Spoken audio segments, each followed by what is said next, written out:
Hello everyone, कैसे आप सब। आप सबका अपने चैनल में स्वागत है।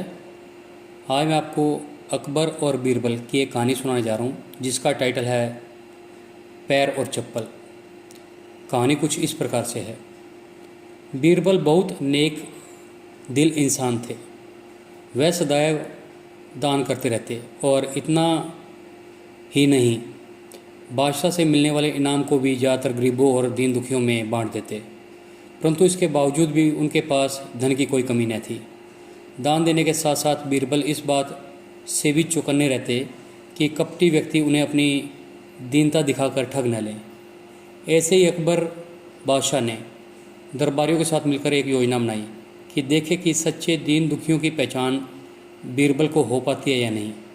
बादशाह ने अपने एक सैनिक को वेश बदलकर दीनहीन अवस्था में बीरबल के पास भेजा कि अगर वह आर्थिक सहायता के रूप में बीरबल से कुछ ले आएगा तो अकबर की ओर से भी उसे इनाम मिलेगा। एक दिन जब बीरबल पूजा पाठ करके मंदिर से आ रहे थे तो वेश बदले हुए सैनिक ने बीरबल के सामने आकर कहा, हुजूर दीवान, मैं और मेरे 8 छोटे बच्चे हैं जो 8 दिनों से भूखे हैं। भगवान का कहना है कि भूखों को खाना खिलाना बहुत पुण्य का कार्य है। मुझे आशा है कि आप मुझे कुछ दान देकर अवश्य पुण्य कमाएंगे। बीरबल ने उस आदमी को सिर से पांव तक देखा और एक क्षण में ही पहचान लिया कि वह ऐसा व्यक्ति नहीं है जैसा वह दिखावा कर रहा है। बीरबल मन ही मन मुस्कुराए और बिना कुछ बोले ही उस रास्ते पर चल पड़े जहाँ से होकर एक नदी पार करनी पड़ती थी। वह व्यक्ति भी बीरबल के पीछे पीछे चलता रहा। बीरबल ने नदी पार करने के लिए जूती उतार कर हाथ में ले ली। उस व्यक्ति ने भी अपने पैर की फटी पुरानी जूती हाथ में लेकर चलने का प्रयास किया। बीरबल नदी पार कर कंकरीले मार्ग पर आते ही 2-4 कदम चलने के बाद जूती पहन लेता है।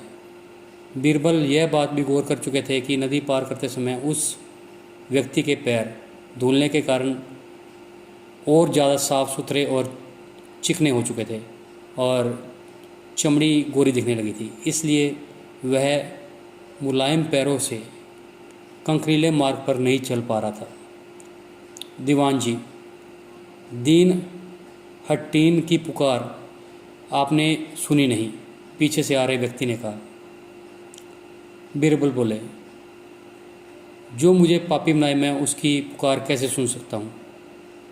क्या कहा? क्या आप मेरी सहायता करके पापी बन जाएंगे? हाँ, वह इसलिए कि शास्त्रों में लिखा है कि बच्चे का जन्म होने से पहले ही भगवान उसके भोजन का प्रबंध करते हैं और उसकी माँ के स्तनों में दूध दे देते हैं।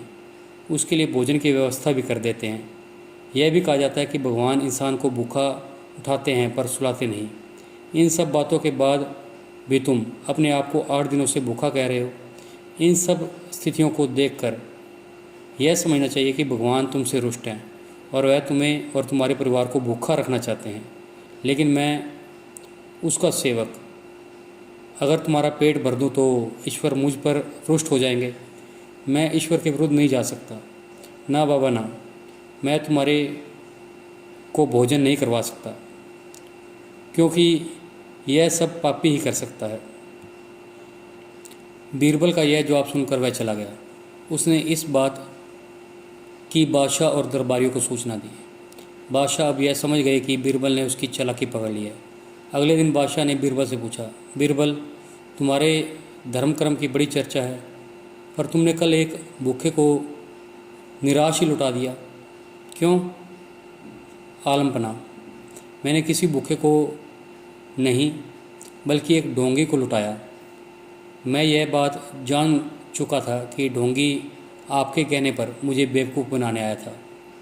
अकबर ने कहा, बीरबल, तुमने कैसे जाना कि यह वाक्य भूखा न आकर ढोंगी है? उसके पैरों और पैरों की अवस्था देखकर यह सच है कि उसने अच्छा वेश बनाया, मगर उसके पैरों की जो हालत थी उसे देखकर साफ अंदाजा लगाया जा सकता था। बीरबल ने आगे कहा, माना कि उसके पैर कोमल थे और वह ऐसे नहीं थे कि जो कि व्यक्ति भीख मांगने लायक हो और उसे कंकड़ की गर्म भी सहन नहीं हो रही थी। इतना कहकर बीरबल ने बताया कि किस प्रकार उसने उस मनुष्य की परीक्षा लेकर जान लिया कि उसे नंगे पैर चलने की भी आदत नहीं है। वह दरिद्र नहीं बल्कि किसी अच्छे कुल का खाता कमाता पुरुष है। बादशाह बोले, क्यों न हो, वह मेरे खास सैनिक है। फिर बहुत प्रसन्न होकर बोले, सचमुच बीरबल, माँ बदौलत तुमसे बहुत खुश हुए। तुम्हें धोखा देना आसान काम नहीं। बादशाह के साथ साजिश में शामिल हुए सभी दरबारी के चेहरे बुझ गए। तो आपको ये कहानी कैसी लगी? अगर पसंद आई है तो वीडियो को लाइक कीजिए, शेयर कीजिए और चैनल को सब्सक्राइब कीजिए। बेल वाला बटन जरूर दबा दें ताकि हम ऐसी कोई और कहानी डालें तो उसकी नोटिफिकेशन आपको मिल जाए। Thank you.